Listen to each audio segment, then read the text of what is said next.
भाई सिल्वर की जो रैली वो थमने का नाम नहीं ले रही है। 11 महीने के अंदर मेरी एसआईपी का जो रिटर्न है 154% को भी यहाँ पे क्रॉस कर चुका है। तो आज के इस वीडियो में जानेंगे, अगर आप एसआईपी मोड के थ्रू सिल्वर के अंदर इन्वेस्ट करना चाहते हैं तो कौन से ऐसे बेस्ट म्यूचुअल फंड है, कौन से ऐसे फंड्स है जिसमें आईएनई का जो ट्रैकिंग एरर है वो यहाँ पे कम है, कैसे प्रॉपरली आपको एसआईपी करनी है, हाईएस्ट एयूम साइज किसके अंदर है, लिक्विडिटी किसके अंदर अच्छी है। तो ये सारी जानकारी दूंगा, प्लस अपना पर्सनल पोर्टफोलियो भी सिल्वर का स्पेशली शेयर करूंगा।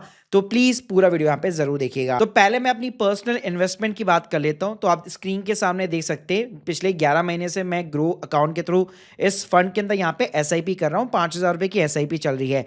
एक्सआईआर देखेंगे तो 433% का है। ऐसे अगर आप एक और अकाउंट के अंदर देखते हैं तो वहां पे भी ऑलमोस्ट 145% का रिटर्न बन चुका है। तो देखिए अभी राइट नाउ अगर मैं बात करूं तो मार्केट के अंदर यहाँ पे राइट नाउ जो है 13 स्कीम जो है रन कर रही है स्पेशली सिल्वर के अंदर, और कोई भी ऐसी स्कीम नहीं है जो कि बहुत पुरानी हो।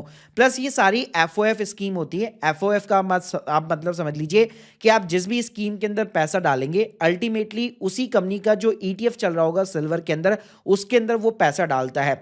तो आप ये मत समझिएगा सिक्योर नहीं है। अल्टीमेटली जो ईटीएफ यहाँ पे खरीदा जाता है वो बैकएंड के अंदर यहाँ पे फिजिकल सिल्वर उनको लेना पड़ता है, तो वो 100% यहाँ पे सिक्योर रहता है। अब सिल्वर के अंदर जो एफओएफ होते हैं यानी कि जो म्यूचुअल फंड्स होते हैं उसके अंदर जब आप पैसा निवेश करते हैं तो उसकी कॉस्ट जो है as compare to the ETF ज्यादा आती है।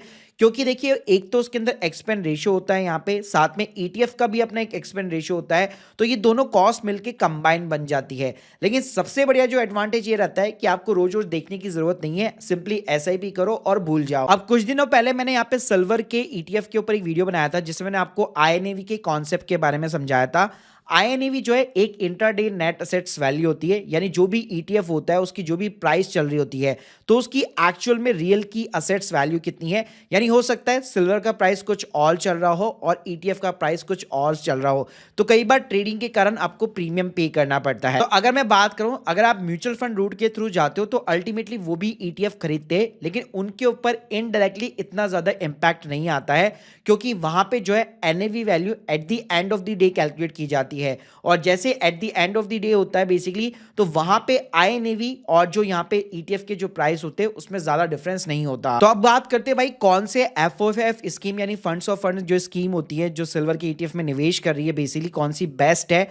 तो स्क्रीन के सामने आप देख सकते हो, अगर मैं सबसे हाईएस्ट एयूम साइज यहाँ पे बात करूं यानी किसके अंदर सबसे ज्यादा एसआईपी है, किसके अंदर सबसे ज्यादा पैसा लगा हुआ है, तो फर्स्ट नंबर पे निकल के आता है आईसीआईसीआई प्रूडेंशियल का सिल्वर ईटीएफ एफओएफ, जिसके अंदर पर्सनली मेरी भी यहाँ पे एसआईपी चल रही है।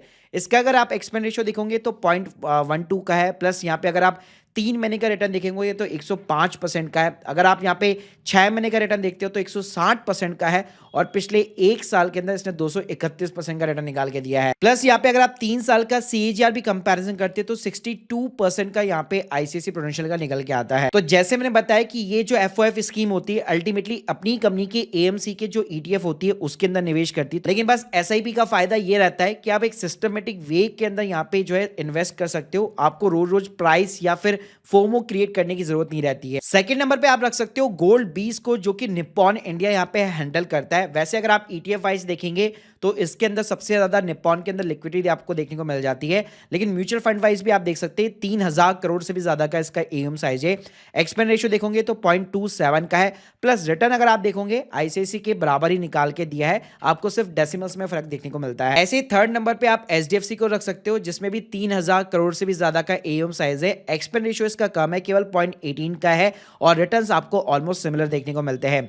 इसके अलावा फोर्थ नंबर पे एसबीआई है। एयूम साइज वगैरह आप देखें तो 2,000 करोड़ से ज्यादा का एयूम साइज है, 0.32% का एक्सपेंड रेशियो है। और इसी के अंदर अगर आप देखें कि वॉल्यूम वाइज सबसे ज्यादा जो ईटीएफ के अंदर निवेश होता है वो होता है टाटा के सिल्वर एक्सचेंज फंड के अंदर, लेकिन इसके अगर आप म्यूचुअल फंड एयूम साइज की बात करें तो कम है, 798 करोड़ का है, और एक्सपेंड रेशियो देखोगे तो 0.20 का एक्सपेंड रेशियो यहाँ पे देखने को मिल जाता है। और रिटर्न्स की अगर मैं बात करूं यहाँ पे आप देख सकते हैं 222% का रिटर्न इसने निकाल के दिया है। तो यहाँ पे टाटा के सिल्वर ईटीएफ के अंदर ज्यादा वेरिएशन जरूर देखने को आपको मिल सकता है, लेकिन अगर आप ऊपर की साइड में देखोगे जो मैंने टॉप 4 या 5 मैंने आपको बताया उसके अंदर आपको रिटर्न्स के अंदर ज्यादा वेरिएशन देखने को नहीं मिलेगा। इसके अलावा अगर आप सबसे कम एक्सपेंस रेशियो के साथ में जाना चाहते हो तो यहाँ पे एडविलिस ने भी अपना सिल्वर ETF यहाँ पे लॉन्च किया हुआ है, जिसका हाल फिलहाल एक्सपेंस रेशियो कम है और AUM साइज भी बिल्कुल ही 68 करोड़ के समथिंग है। लेकिन यहाँ पे एक चीज का ध्यान रखिएगा, अगर मैं टैक्सेशन वाइज यहाँ पे बात करूं तो यहाँ पे जो होल्डिंग पीरियड होता है शॉर्ट टर्म कैपिटल गेन या लॉन्ग टर्म का, वो यहाँ पे चेंज हो जाएगा।